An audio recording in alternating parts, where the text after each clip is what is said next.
What's up guys, my name is Ace, and today we're going to be taking a deep look at scope glint in Battlefield 6 because there is a lot of confusion surrounding this. I'm getting constant questions about it. So I wanted to put this to the test to see exactly when scope glint appears, how strong it is, if it changes based on the optic that you're using or the gun that you're using. We're also going to be taking a look at the anti-glint coating that you can use on sniper rifles, as well as a brief look at sweet spot mechanics. And without further ado, let's dive right into this with the glint ranges. The first thing I found here is you don't see scope glint within about 25 meters or so. Technically, you can start to see it a little bit before 25 meters, but realistically speaking, you're not actually going to notice that scope glint until 25 meters or beyond. So anything closer than that, you won't see any scope glint, even when the enemy is using something that will be showing scope glint otherwise. Also, as you continue backing off from 25 meters, the intensity does increase, but there are diminishing returns on that once you get out to about 50 meters or so. From then on, it doesn't really get any brighter or any dimmer. And since we're covering distances, let's get into sweet spots right away. With sniper rifles, each of them has their own sweet spot range.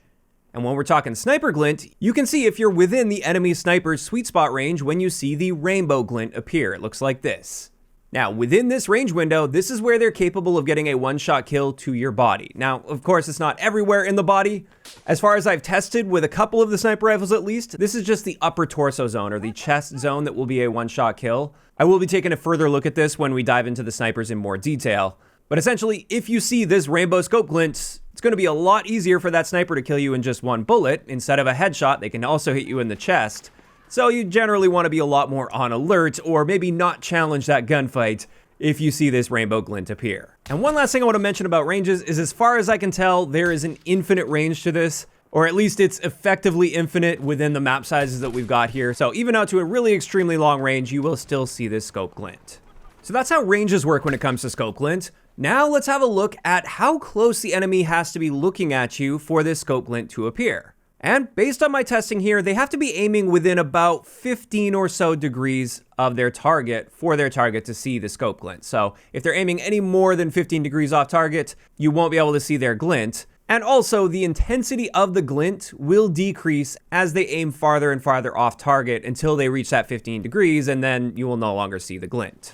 Additionally, when it comes to angles, it's quite interesting that it also depends on how centered on the screen that sniper is to you when seeing their scope glint. And it's interesting, if you're aiming directly at them, you're actually going to see less intensity out of that scope glint than if you're aiming off target.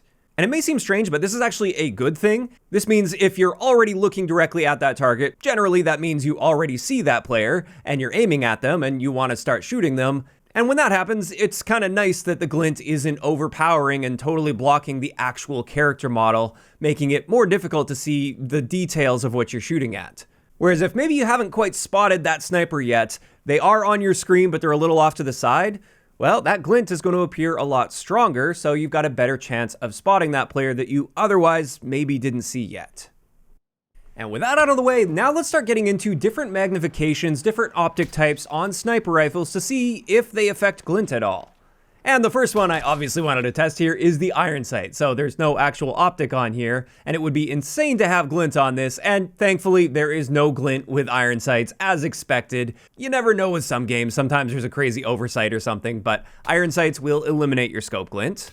Next up, with just a 1 magnification red dot sight, there is scope glint, and it once again appears at the same range as a higher zoom optic, and surprisingly, the intensity is also the same, so there's no real benefit glint-wise to having a red dot sight. Next, I bumped it up to a 3 magnification, and same story here, you still get glint. It looks exactly the same as the red dot sight, and exactly the same as a higher zoom optic, because here's the 6x, the standard scope on the M2010 at least. That looks identical to the previous ones, and then I ramped it all the way up to the highest zoom optic with a 10x zoom on this, and once again, the glint is the same. Now, what about the canted optics that you could put on the side as well? So you could have a high zoom optic paired with a red dot sight, for instance. Does that have an impact? Can you swap over to that red dot for a lower glint or no glint at all? And nope, it looks exactly the same here. So as we can see, outside of iron sights, of course, the optic that you're using is irrelevant when it comes to how much glint you are producing. And I'll be honest, I was a little disappointed to see this. I think it would be interesting balance to make it so the higher the zoom level of your optic, the more glint you end up seeing. That way there'd always be that trade-off where you might want to sacrifice a bit of your effectiveness at longer ranges by going with a low zoom optic, but in doing so, you gain the benefits of reduced glint. Or on the flip side, if you really want that extreme zoom so you can pick people off at really crazy ranges, then I think it is a fair trade-off that you're going to be a little easier to spot than if you were using a lower zoom optic. Unfortunately, at least in my eyes, that's just not how that works. Glint is glint, regardless of the optic you're using on a sniper rifle. And also, I did test between sniper rifles. They all have the same glint as well. However, one of the big questions that's up in the air here, and I've had a lot of questions about this, I personally was quite interested as well, is what about non-sniper rifles? Especially DMRs, because DMRs are kind of bridging that gap where they're almost sniper rifles, but not quite. What happens if you're using a high zoom optic on a DMR? How much scope glint is there? Well, turns out none. This is with the highest zoom optic in the game. There is no scope glint whatsoever when using a DMR, regardless of the range, close range, long range, doesn't matter. Scope glint doesn't appear for DMRs, period. So it's just not something you ever have to worry about, and that actually makes DMRs quite good at counter sniping, depending on the DMR. Some of them are pretty terrible. And honestly, I found that to be quite surprising as well. I thought, especially if you're using like a higher zoom optic, I thought for sure there'd be some scope glint with DMRs, but nope, you never have to worry about that if you're using a DMR. And then finally, for this video, let's have a look at the attachment that you can use that reduces the amount of scope glint that enemy players are able to see when you're aiming at them. And this is in the optic accessory setting for sniper rifles, and this is the anti-glare coating. With this, it states it reduces visible cone of scope glint with an anti-reflective coating, which is fairly vague. It seems like it just reduces the angle at which you're able to be spotted via your scope glint. So that was, of course, the first thing I tested, and it turns out this angle or the cone is actually the same. It's still roughly 15 degrees. If you're aiming within 15 degrees of the target, it's possible they will see your scope glint, although the farther away you are within that 15 degrees, the less visible your scope glint will be. But then, just looking at this in general, the intensity of the scope glint you're giving off is absolutely reduced by using this anti-glare coating. So I would say the description's not so great on this. It doesn't really accurately describe what this does, but then again, it still does what you would probably want it to do if you were using this. It reduces the amount of scope glint that enemies can see. To be clear, you're still going to be quite visible with this. It's just a little bit less likely that an enemy will spot you as fast as if you weren't using that anti-glare coating. And with that, that's pretty much it. That's going to cover it for the glint mechanic in Battlefield 6. Overall, I was definitely surprised by some of these results. Like I said, I thought the zoom level of your optic would have some impact on the amount of glint you experience. At the very least, I thought something like a red dot sight would have less glint than a 10 zoom optic, for instance, but it turns out it doesn't.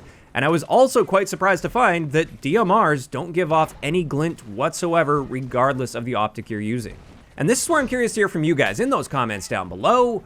Were you also surprised by these things? And do you think scope glint should work in that way? Do you think the higher magnification you're using, the more glint should appear? And do you think there should be some glint with DMRs? Again, even if it is just with a higher magnification optic. Or perhaps you prefer it how it is, so those are good, viable counter-sniping options where they won't be able to spot you through scope glint. Just let me know all of those thoughts down below. If you enjoyed the video, a like rating is always appreciated, and don't forget to subscribe for more if you haven't already. I'll talk to you guys next time.